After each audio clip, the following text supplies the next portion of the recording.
উনি কিন্তু একজন উদ্যোক্তা। সেই ক্ষেত্রে প্রফেসর ইউনূস আরেকটা জিনিস শেষ পর্যায়ে একটা বুঝাই দিছে যে জনগণকেও জানাই দিছে, বুঝতেও দিছে যে না, সে তার নেতৃত্বে তার ভিতরে কোনো লোভ পোষণ করে নাই। বিশেষ করে সে যত দ্রুত সম্ভব ইনশাল্লাহ বিএনপির চেয়ারপারসন তারেক রহমানের সাথে উনি বসে খুব স্বল্প সময়ের মধ্যে আগামী নির্বাচনের রোডম্যাপ ঘোষণা করেছে।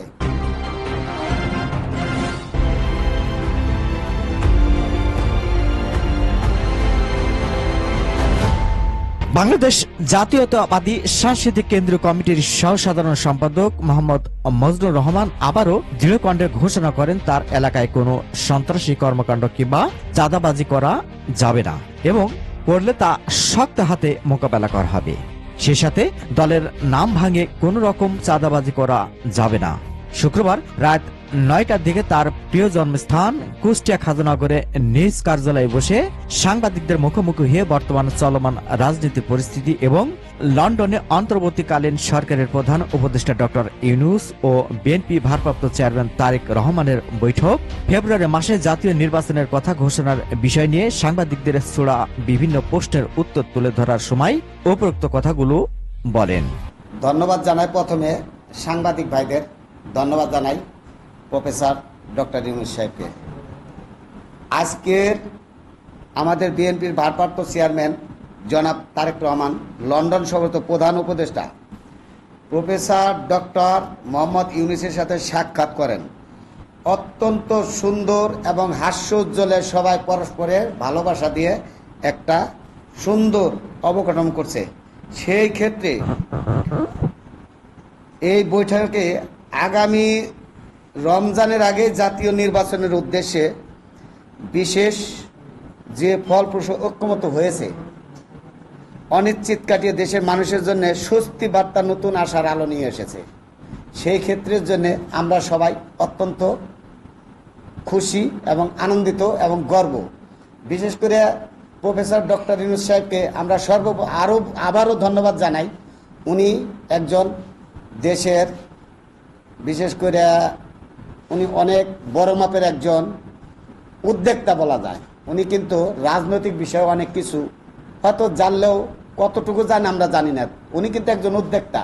সেই ক্ষেত্রে প্রফেসর ইউনূস আরেকটা জিনিস শেষ পর্যায়ে একটা বুঝাই দিছে যে জনগণকেও জানাই দিছে, বুঝতেও দিছে যে না, সে তার নেতৃত্বে তার ভিতরে কোনো লোভ পোষণ করে নাই। বিশেষ করে সে যত দ্রুত সম্ভব ইনশাল্লাহ বিএনপির চেয়ারপারসন তারেক রহমানের সাথে উনি বসে খুব স্বল্প সময়ের মধ্যে আগামী নির্বাচনের রোডম্যাপ ঘোষণা করেছে। সেই ক্ষেত্রের জন্য আমরা গর্বিত এবং প্রফেসর ডক্টর ইউনূস সাহেবকেও আমরা ধন্যবাদ জানাই। জামাতের বিষয়টা ওদেরকে জামাতের বিষয়টা ওরাও একটা, যেহেতু আমাদের বিরোধী দল, সেই ক্ষেত্রের জন্য আমাদের বিএনপি অঙ্গ সংগঠনে একটা বড় একটা সংগঠন।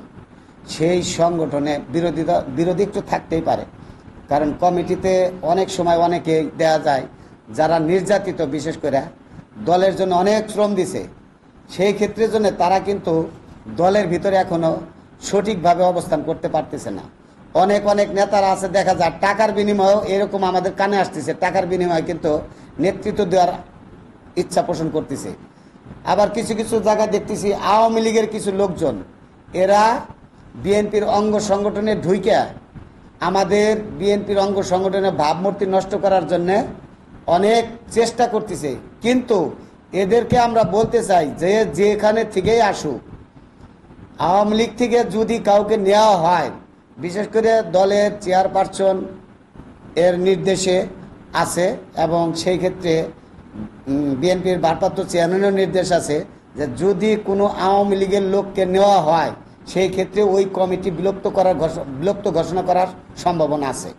এবং যদি জানে যে, এটাও বলেছে দলের চেয়ারপারসন বা দলের ভারপ্রাপ্ত চেয়ারম্যান এটাও বলেছে যে যারা চাঁদাবাজি করবে, মাদকের সাথে জড়িত থাকবে, এদেরকে অবশ্যই প্রতিহত করবে এবং এদেরকে দল থেকে বহিষ্কার করবে।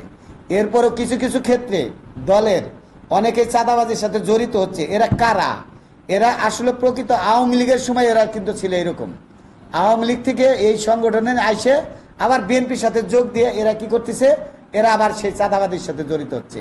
প্রকৃতপক্ষে অনেক কিছু আমি তদন্ত করছি, সেক্ষেত্রে দেখা গেছে যে বিএনপির অঙ্গ সংগঠনের এরা কিন্তু চাঁদাবাজির সাথে জড়িত না। আওয়ামী লীগের যারা পূর্বে চাঁদাবাজি করছে এরাই আবার ঘুরে ফিরে ওরাই চাঁদাবাজি শুরু করে দিছে, কিন্তু দলের নাম ভাঙাচ্ছে বিএনপির অঙ্গ সংগঠন। ভোটার হওয়ার যোগ্যতার মাপকাঠি হচ্ছে, এখানে প্রথমে তো আহ্বায়ক বানানো হয় নাকি, আহ্বায়ক বানায় যুগ্ম আহ্বায়ক বানানো হয়, এদের মাধ্যমে কিছু সদস্য বানানো হয়, এই সদস্যরাই ভোটার হওয়ার যোগ্য। সেই ক্ষেত্রে অনেক সময় দেখা যায় বিএনপির অঙ্গ সংগঠনে দেখা যায়, আমার গোষ্ঠী একটা উদাহরণ দিয়ে বোঝাই, আমার গোষ্ঠী যদি বড় থাকে সেখানে 8-10টা বা 2-4-5টা থাকতেই পারে বিএনপির অঙ্গ সংগঠনে, দেখা যায় একজন সদস্য হয়ে গেছে। আমার এলাকায় এখানে অনেক বড় একটা এলাকা, আমার গোষ্ঠী দেখা যায় অনেক ফ্যামিলিতে এরকম আছে, 500 ফ্যামিলি আছে, 1000 ফ্যামিলি আছে, তাদের গোষ্ঠীর ভিতরে অনেক বড় 2-4টা এরকম ঢুকে গেছে, সদস্য হয়েছে, তারা ভোট দিতেই পারে, এটা স্বাভাবিক, অস্বাভাবিক কিছু না। সেই ক্ষেত্রের জন্য একটা জিনিস আছে, অনেক সময় দেখা যায় যে একে অপরের বিশেষ করে স্বার্থ হাসিল করার জন্যে যারা দলের পিছনে শ্রম দেয় নাই, যারা দলের স্বার্থে কোনো কাজ করে না, তাদের পূর্বে কখনো দেখাও যায় নাই, এই ধরনের ব্যক্তিরা কিছু কিছু টাকার বিনিময়ে হয়তো এদের সাথে যোগ সাজে, কারণ ওরা তো আওয়ামী লীগ সরকারের ছিল, পোষণ ছিল, এখন আবার বিএনপির সাথে যোগ দিতেছে, তা ওদের টাকার অভাব নাই, ওই টাকার লোভ দেখায় অনেকে দেখা যায় এরকম কিছু করার চিন্তা ভাবনা করে। তবে আশা করি আমাদের কুষ্ঠে এরকম কিছু হচ্ছে এরকম আমি পাই না। তারপরেও 2-4 জন থাকতেই পারে, অনেকে বিভ্রান্তির ভিতর থাকতে পারে। আবার কুষ্ঠে আমি কিছু কিছু জায়গা দেখলাম এরা কমিটি পায় নাই। কেন পায় নাই? এই নির্বাচিত এই স্বৈরা সরকারের আমলে এখানে যারা বিএনপির অঙ্গ সংগঠন কর্মীরা ছিল, এরা কিন্তু বেশিরভাগ লোকই কিন্তু এলাকা ত্যাগ করেছিল, ওই গা ঢাকা দিয়ে একজনে এক যা চলে গেছে। কিন্তু আমরা কিন্তু এখান থেকে যাইনি, আমাদের নামে বিশেষ করে 1 বছর আগে অনেক পত্রপত্রিকা অনেক কিছু লেখালেখি হয়েছে, কিন্তু আমরা কিন্তু গা ঢাকা দিইনি, এলাকায় ছিলাম। যদিও আমি নেতৃত্ব ঢাকা মোহাম্মদপুর ছিলাম এক সময়, এখন আল্লাহর রহমতে আপনাদের দোয়া কেন্দ্রীয় সহসাধারণ সম্পাদক হয়েছি। সেই ক্ষেত্রের জন্যে চেষ্টা করব এই ধরনের যেন বিতর্ক কিছু না হয়। ইনশাল্লাহ আমি আগামীকাল হয়তো ঢাকা যাব, আমাদের দলের সিনিয়র নেতারা আছে, তাদের সাথে এ বিষয়ে একটু আলোচনা হবে। আপনি একটা প্রশ্ন করছেন, কিন্তু ওখানে নমিনেশন ফর্ম বিক্রি করা হবে এরকম কিছু মন্তব্য করলেন নাকি? তো এটা কোন আইনে আছে আমি জানি না, নমিনেশন ফর্ম তো বিক্রি করার এরকম অনুমতি দেয় না। ঠিক আছে, ভোটের মাধ্যমে নির্বাচিত হতে পারে, এটার জন্য তো বিক্রির কোনো প্রশ্ন আসে না। অনুমতি দিছে যে যেখানে একাধিক প্রার্থী হলে সেই ক্ষেত্রের জন্য বিভ্রান্তি হলে সেই ক্ষেত্রে যে তারা যারা ভোটার সদস্য, ওখানে কিছু কিছু এদের তো কমিটি নাই নাকি, কমিটিতে আছে নাকি? আহ্বায়ক যেহেতু কমিটি আছে, তাহলে ওরাই কিন্তু ভোটের একমাত্র যোগ্য প্রার্থী। এরকম বিভ্রান্তি হইতেই পারে, স্বাভাবিক, বিভ্রান্তি হওয়ার কিছু নাই। সেই ক্ষেত্রে দলের ওরকম বড় কিছু হবে আমার বলে মনে হয় না। এরা বিভ্রান্তি করতেই পারে কিছু কিছু। যে একটা জিনিস বললাম, আওয়ামী লীগের সরকারের আমলে যারা নাকি স্বৈরা শাসকের আমলে যারা নাকি এই দেশটার পরিচালনা করছে, ঠিক ওরাই আবার ঘুরে ঘুরে এদের কাছে ভিড়ার চেষ্টা করতেছে। কিন্তু আমার তো মনে হয় এরকম ওরকম বিভ্রান্তিকর কিছু হবে আমার মনে হয় না। আসলে কি এই শর্ট টাইমে নির্বাচনের বিষয়টা আমি আপনাদের বলি, জামাত না সব দলই ওরা সবাই সবার স্থানের সবাই প্রস্তুত আছে। হয়তো কেউ প্রকাশ করতেছে, কেউ প্রকাশ করতেছে না, অনেকে দেখা যায় প্রকাশ করতেছে, অনেকে একটু দূরে দূরে সরে রয়েছে। এখনো এই অন্তর্বর্তী সরকার গত 9 মাস কিন্তু চলে গেছে, সম্ভবত 9 মাস না কয় মাস গেছে, 10 মাস চলে গেছে। সেই 10 মাস চলে যাওয়ার পরে আপনি কি মনে করেন যে অন্যান্য দলগুলা এখনো বসে রয়েছে? এটা আপনি কি ভাবেন? এটা কিন্তু ওরা বসে নাই, কিন্তু এই মুহূর্তের জন্য ওরা হয়তো একটু নীরব রয়েছে। কেন রয়েছে? যে দেখি আমরা একটু পিছাই কিছু করতে পারিনি। আমার তো মনে হয় কেউ কোথায় দেখি, একমাত্র এনসিপি ছাড়া কেরা আছে বিরোধিতা, কে আছে? আমি তো দেখি না এরকম। এনসিপি ছাড়া আর কে বিরোধিতা আছে এই ভোটের বিরুদ্ধে? আর একটা জিনিস হচ্ছে, ডিসেম্বরে হয়তো আমাদের চেয়ারপারসন বলছিল, তারেক রহমান সাহেব বলছিল যে ডিসেম্বরে নির্বাচন হবে। সেই ক্ষেত্রে লন্ডন যে প্রফেসর ডক্টর ইউনূস সাহেব যেহেতু একটা আলোচনা করছে, আলোচনার মাধ্যমেই এটা একসাথে সমঝোতা হয়ে সেই ক্ষেত্রের জন্য কি দিছে, ফেব্রুয়ারির মধ্যে ইনশাল্লাহ নির্বাচন হবে। সেই আশ্বাসটা যেহেতু দিয়েছে, এটা খুব ভালো একটা জিনিস, সবাই মিলে সবাই সম্মতি দিছে। আর যখন নাকি প্রফেসর ডক্টর ইউনূস সাহেব গেছে, নিশ্চয় সবার সাথে একটু না একটু আলাপ করে গেছে। ওনার কিন্তু একক পক্ষে যায় নাই, অবশ্যই কারো না কারোর সাথে আলাপ করছে, প্রত্যেকটা দলের সাথে আলাপ হয়েছে। আলাপ হয় না যদি বলেন, এটা আমি বলবো যে সঠিক না, সবার সাথে আলাপ হয়েছে। আলাপ হওয়ার পরে কিন্তু উনি ওখানে গেছে যে আমি সরাসরি তার সাথে কথা বলবো, কথা বলছে এবং সুন্দরভাবে আলোচনার মাধ্যমে সমঝোতা হয়ে গেছে। এখানে তো নির্বাচনে প্রত্যেকটা আসনে সঠিকভাবে হবে কিনা, এখানে আমাদের বিএনপিতে ওরকম দল থেকে যাকে নমিনেশন দিবে ঠিক সেই পাওয়া যাবে একসময়। এখন একটু বিভ্রান্তি হচ্ছে, দল থেকে দেখবেন নমিনেশন দেওয়ার সাথে সাথেই সব ঐক্য হয়ে যাবে। এই 7 মাস সময় মানে কি অনেক দিন সময়। হয়তো আপনারা ভাবেন 7 মাস, মুখ দিয়ে বললেন 7 মাস, এটা হিসাব করতে গেলে অনেকগুলা দিন। অবশ্যই পারবে, কেন পারবে না? এখানে তো অনেক সময় আছে আমাদের। এর ভিতরে ইনশাল্লাহ সমস্ত সব, আর সংস্কারের বিষয় আছে। সংস্কার তো অলরেডি এখন স্বল্প সময়ের ভিতরে, বিশেষ করে আইনি সংস্কার, প্রশাসনিক সংস্কার করলে পারে বাস জানা এনাফ, এরা নির্বাচন দেওয়ার মতো যোগ্য হয়ে যাবে ইনশাল্লাহ। আর 300 আসনে অবশ্যই সংগঠন এবং গুছাই নিয়েছেন, এরা কি আলাপ করে নাই? সবাই সবার সাথে আলাপ আছে। সংস্কার একমাত্র আমাদের শহীদ রাষ্ট্রপতি জিয়াউর রহমানের নির্দেশে এই সংস্কারটা শুরু হয়েছে। সংস্কারের কথা কেউ নিষেধ করছে বা সংস্কার করা ছাড়া নির্বাচন করবে, এরকম কথা আমি কখনো শুনিনি। আপনার মুখে শুনলাম এটা। সংস্কার না করে নির্বাচন হচ্ছে না। সংস্কার করবে কোন কোন সংস্কার? 9 মাসে কতটুকু সংস্কার করছে, কি কি করছে আপনারা বলতে পারবেন? কতটুকু সংস্কার করছে? হ্যাঁ, এই 9 মাস তাহলে এই অন্তর্বর্তী সরকার কি করলো আপনি বলেন? কি করছে এই 9টা মাস বা 10টা মাস কি করছে দেশের জন্য? তাহলে কিছুই যেহেতু হয় নাই, তা এখন সেই ক্ষেত্রের জন্য আমরা একটা বিষয় বলতে চাইছি, সেটা ওই যে একটা কথা বলছি, আইনি বিষয় বিশেষ করে সংস্কার করতে হবে ওই ক্ষেত্রের জন্যই, যেটা নির্বাচনের জন্য বিশেষ প্রয়োজন। বিশেষ করে তারপরে আরও কি আছে, আইনি বিষয় কিছু সংস্কার আছে, প্রশাসনিক বিষয়ে সংস্কার আছে। এই সংস্কারগুলো করলে নির্বাচন করা সম্ভব। এক্ষেত্রের জন্য আপনি যে কথাটা বললেন যে এই একমাত্র নাগরিক ঐক্য ছাড়া, অর্থাৎ এনসিপি ছাড়া, সবাই সংস্কার ছাড়াই নির্বাচন, এই কথা কিন্তু আমি কখনো এই পর্যন্ত শুনিনি। সবাই বলছে যে না সংস্কার হবে, সংস্কার হয়েছেও কম বেশি, দেখবেন স্বল্প সময় অলরেডি গুছায় ফেলাছে, স্বল্প সময়। এই সরকার ব্যর্থ হয়েছে, সেটার জন্য এই ডক্টর ইউনূস এটার দায়ভার নেবে, এটার জন্য তো বিএনপি দায়ভার নেবে না। বিশেষ করে আমি মনে হয় প্রথমে একটা কথা বলছি, এই প্রফেসর ডক্টর ইউনূস সাহেব একজন উদ্যোক্তা। আমি বলবো না যে অন্য কোনো নেগেটিভ কিছু বলতে চাই না, উনি একজন সম্মানী ব্যক্তি, নোবেল পুরস্কার প্রাপ্ত একজন ব্যক্তি। উনি কিন্তু রাজনৈতিক ব্যক্তি না। এই রাজনীতিতে কতগুলো আসন নিয়ে যেগুলা পূরণ করা সম্ভব, কিন্তু উনি কিন্তু একা এগুলো সম্ভব না। আর যেটুকু পারে না, এটার জন্য দায়ভার ডক্টর ইউনূস সাহেবের নিতে হবে। এটার জন্য দায়ী কিন্তু বিএনপি নিবে না, অন্যান্য কোনো দল নিবে না। যে বিএনপির অঙ্গ সংগঠনে অনেক আওয়ামী লীগের নেতাকর্মীরা ভিতরে ঢুকে গেছে, এরা ঢুকে এদের একটা বিশৃঙ্খলা করতেছে। এই বিশেষ করে আওয়ামী লীগের সরকার, সাবেক উনি শেখ হাসিনা সরকার, ওনাকে আমি খারাপ নেগেটিভ কিছু বলতে চাই না, তারপরেও কিছু কিছু সময় না বললেও হয় না। উনি যে কার্যকলাপ করে গেছে, উনি ওখানে বসেও, ইন্ডিয়া বসেও অনেক চক্রান্ত করার চেষ্টা করতেছে যে কিভাবে এই দেশে একটা গন্ডগোল সৃষ্টি করা যায়, কিন্তু সেই ক্ষেত্রে উনি ব্যর্থ হয়েছে। ডক্টর ইউনূস সাহেবও এখনও বুঝতে পারতেছে যে না, আসলেও আমরা একটা খুব দ্রুত চাপে পড়ে যাচ্ছি। এই ইউনূস সরকার, তিনি বলেন, দেশে গণতন্ত্র ফিরিয়ে আনতে গণতন্ত্রের লড়াকু সৈনিক আপসীর নেতা বিএনপির ভারপ্রাপ্ত চেয়ারম্যান তারেক রহমান জোর প্রচেষ্টা চালিয়ে যাচ্ছে। ইনশাল্লাহ বিএনপি ক্ষমতায় এলে সকল কিছুই শক্ত হাতে সমাধান করা হবে। বিএনপির এই সাংস্কৃতিক দলের শীর্ষ নেতা আরো বলেন, বিশেষ করে প্রশাসনকে নিয়ন্ত্রণ না করতে পারে ব্যর্থ হয়ে কিন্তু এই দেশে হট্টগোল। এখন বর্তমান কিন্তু অনেক জায়গায় দেখতেছেন সেনাবাহিনীরা অভিযান দিচ্ছে, কিন্তু এদের ভিতরে ধরতেছে, কাদের ধরতেছে আপনি একটু পূর্বের ব্যাকগ্রাউন্ড টানবেন, দেখবেন বলে এরা কারা, কোথায় থেকে আসছে, কিন্তু নাম ভাঙাইতেছে বিএনপির।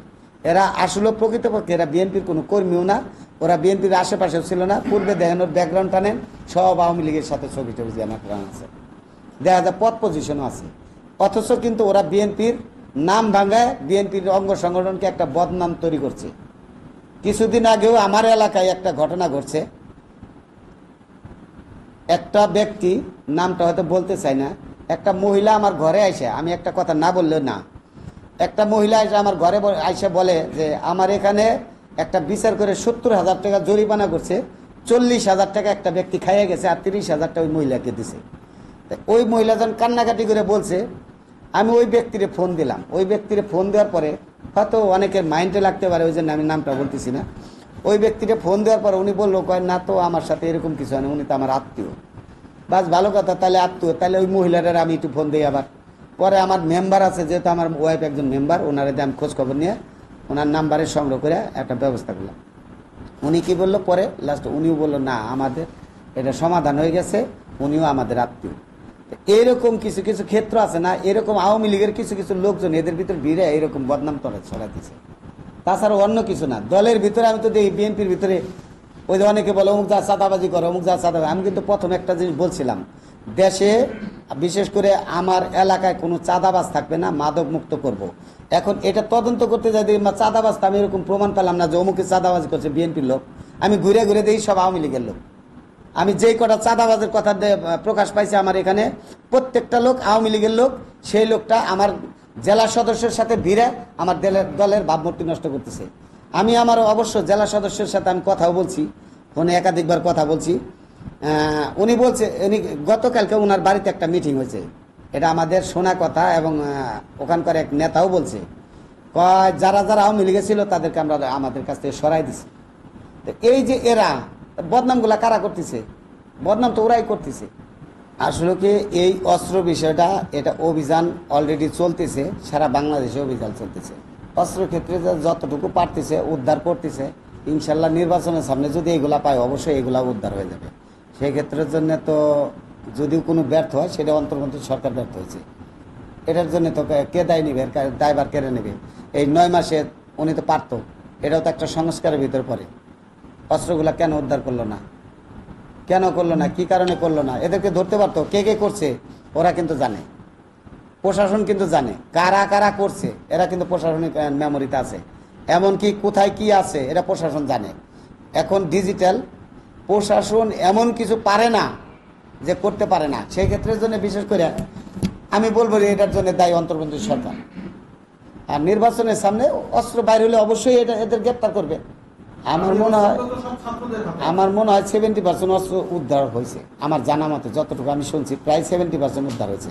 30% যদিও থাকে, অনেকে দেখা যায় আতঙ্কের কারণে যারা যারা নিয়ে গেছে ওই সময় তো উৎসব মুখে আসলো, নিয়ে অনেকে দেখা যায় পরে যখন শুনছে অভিযান দিবে, এমন আছে অনেকে নদীতেও ফেলাই দিছে, অনেকে দেখা যায় পুকুরে ফেলাই দিছে, অনেক যা পরিত্যক্ত করে রয়েছে, এমনও আছে অনেকে দেখা যায় মাটির নিচে খুঁড়ে খনন করতে দিছে। এরকম থাকতে পারে, কিন্তু এটা প্রশাসন যদি, এখনো সময় আছে প্রায় 7 মাস। কয় মাস হয়? 5 মাস আর ফেব্রুয়ারি 6 মাস, 6.5 মাস। এই 6.5 মাসের ভিতরে বিশেষ করে 2 মাস যদি অভিযান দেয়, আমার মনে হয় একটা অস্ত্র মনে হয় বাইরে থাকবে না। আমার মনে হয় না। প্রশাসন পারে না এমন কিছু না। আর সেনাবাহিনী অভিযান তো বুঝেনি। সেনাবাহিনীদের আমরা সর্বোচ্চ শ্রদ্ধা করি। সেনাবাহিনীদেরও আমরা বলতে চাই, আপনারা খুব দ্রুত এই অস্ত্রগুলো উদ্ধার করেন। অস্ত্রগুলো উদ্ধার করলে দেশে সুন্দর এবং সুষ্ঠু নির্বাচন হবে। যখন যে পরিচালনা করবে রাষ্ট্রপ্রধান, এবার দায়ভার তার উপরে পড়বে, সে যত বড় কিছুই হোক, যে যার ডাইনে বামে থাকুক। আর একটা কথা বললেন, ঠিক আছে, 17 বছর স্বৈরা সরকার চালাইছে, তার নিয়ন্ত্রণে সে প্রশাসন ব্যবহার করছে।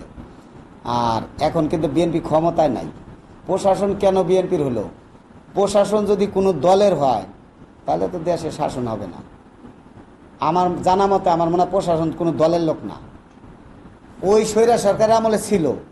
কারণ 17 বছর ছিল তো, অনেকে ভয়তেও ওরা ওদের সাথে যোগ দিয়ে কথা বলতে হয়েছে। এখন কি কোনো দল আছে নাকি আপনি বলেন তো? অন্তর্বর্তী সরকার। তো প্রশাসন এটার জন্যে কেন অমুক দলের হবে, অমুক দলের হবে? হ্যাঁ, এখন সন্ত্রাস এমন একটা জিনিস, শীর্ষ সন্ত্রাস হোক আর সন্ত্রাস হোক, সন্ত্রাস তো কোনো দলের হতে পারে না, সে বিএনপিরও না, আওয়ামী লীগের না। ওরা হচ্ছে এমন একটা দল, যখন যে দল আসে তার ছত্রছায়া ঢুকে ওরা বাঁচার চিন্তা ভাবনা করে। ওরা কোনো দলের লোক হতে পারে না। কোথায় থেকে বিএনপি সাপোর্ট দিচ্ছে এরকম কোনো প্রমাণ আপনাদের কাছে কি আছে? এরকম ঢোকার চেষ্টা করতেছে, আমি এটা বলছি। সেই ক্ষেত্রে এমনও কিছু হতে পারে, শীর্ষ সন্ত্রাসে কোনো অস্ত্র পায় নাই, এমনও হইতে পারে, আমি কিন্তু জানি না। এটা প্রশাসনই ভালো জানে, যার কারণে যারে পাইছে তারে কিন্তু 1 নম্বর আসামি দিবে।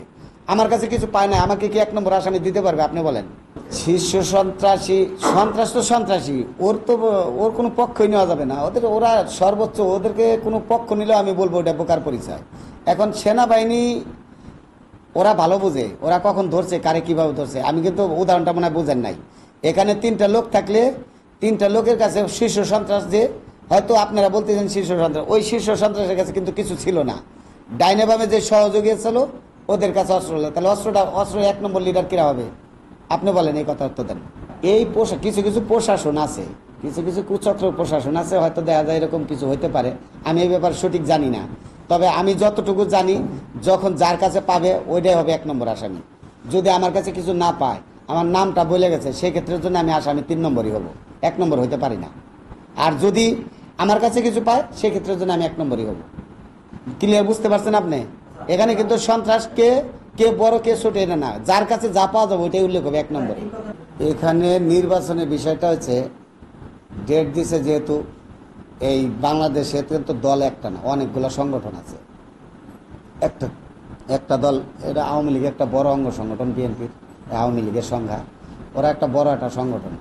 সেই ক্ষেত্রের জন্যে ওরা হয়তো এমন কিছু কার্যকলাপ করছে, যার কারণে ওদেরকে দল থেকে কি ওরা, আমার মনে হয় অলরেডি আইনি বিষয় মনে হয় ওটা ওদেরকে বাতিল করা হয়েছে কিনা আমি জানি না সঠিক, হয়তো সম্ভবত ওই কারণে। আওয়ামী লীগ আসবে কি না আসবে সেটা নির্বাচন কমিশন বুঝবে, সেটা হচ্ছে অন্তর্বর্তীকালীন সরকার বুঝবে। এখন আওয়ামী লীগ আসলেও আমাদের বাধা নাই, না আসলেও আমাদের বাধা নাই। অবশ্যই হবে। কেন? একটা সংগঠন, এখানে 10 মাস 10টা সন্তান আছে, 9 জন যদি রাজি হয়, একজন রাজি না থাকলে সেক্ষেত্রে কি আসে যায়? একটা ব্যক্তি রাজি না থাকলে সেক্ষেত্রে কি আসে যায় আপনি বলেন? একজন আসলো না, সে যত বড় কিছুই হোক। সেই ক্ষেত্রের জন্য ইনশাল্লাহ নির্বাচন হোক। নির্বাচন হওয়ার পরে, যেহেতু আমি কেন্দ্রীয় সাংস্কৃতিক দলে আছি, সাংস্কৃতিক দলের জন্য আমাদের এখানেও কিছু দরকার আছে। আমাদের এখানে লালনে কি কি লাগবে, কোথায় কি লাগবে কি না লাগবে, এটা আমরা আলোচনা করব। আলোচনা করার পর বিশ্লেষণ করবো যে আসলে কি কি দেওয়া যাবে, কি কি দেওয়া যাবে না। আর একটা জিনিস হচ্ছে, আমাদের এখানে কিন্তু কোনো খেলার মাঠ নাই। আমার একটু ইচ্ছা আছে, যদি বিএনপি ক্ষমতায় আসে, জনগণ যদি ভোট দেয়, জনগণ যদি তাকে চায়, তাহলে ইনশাল্লাহ আমি বিশেষ করে রাজনৈতিক ভাষায় দলের সর্বোচ্চ স্থানের থেকে একটু আবদার করব, চেষ্টা করব আমার এলাকায় একটা খেলার মাঠ করার জন্য, যাতে এরাও তো একটা সাংস্কৃতিক হতে পারে। তাছাড়া তো আমাদের এখানে এরকম কিছু নাই। চেষ্টা করব, তবে চাঁদা ধরে না। স্বৈরাচার সরকার আমলে অনেকে কিন্তু, আমি একটা জিনিস দেখছি, হয়তো অনেকে জানেন কিনা জানি না, এই সাংবাদিক ভাইরা জানেন কিনা, আমার এখানে একটা প্রতিষ্ঠান করতে চাইছিল, স্কুল, হাই স্কুল, একটা প্রতিবন্ধী, ওরেও 2500 টাকা চাঁদা ধরছিল। ভ্যান চলাইয়া বছর শেষে কিন্তু 100 টাকা, মানে বছর শেষে আমার মনে হয় আরও ঋণ থাকে। ওই ব্যক্তির যদি 2500 3000 করে চাঁদা ধরে, তাহলে ওই ব্যক্তি বছর শেষে কোথায় থেকে টাকা দেবে? আমি কিছু কিছু জায়গা থেকে এইভাবে টাকা কিছু উত্তোলন করেও দিছি। এরা চাঁদাবাজি করছে একটা। এই ধরনের চাঁদাবাজি করে আমরা কিছু করব না। আমরা যেহেতু সাংস্কৃতিকে আছি, চেষ্টা করব দলের থেকে কিছু আনার, নিজের উদ্যোগে দলের থেকে যদি কিছু আনতে পারি, ইনশাল্লাহ চেষ্টা করব ভালো কিছু করার জন্য। একটা খেলার মাঠ করার আমার খুব ইচ্ছা আছে। যদি আমার সরকার, জনগণ যদি চায়, বিএনপিকে যদি চায়, আমরা অবশ্যই চেষ্টা করব যে আমি একটা খেলার মাঠ করব। এটা আমার খুব ইচ্ছা আছে। সেই সাথে যদি সুযোগ থাকে, একটা স্কুল করার ইচ্ছা আছে, হাই স্কুল, যেহেতু ঘনবসতি এলাকা। তবে চাঁদাবাজি করে না, জনগণের কাছ থেকে 100 টাকা নিয়েও না, আনতে হলে দল থেকেই আনবো। কিন্তু চাঁদাবাজি করে আনে ওই ধরনের প্রতিষ্ঠান করার মতো মুভমেন্ট আমার নাই। আমি যেহেতু সাংস্কৃতিক দলের সাথে যুক্ত, সেক্ষেত্রে আমার নিজ জেলা কুষ্টিয়া সাংস্কৃতিক খ্যাত এর হারানো গৌরব ফিরিয়ে আনার চেষ্টা করব।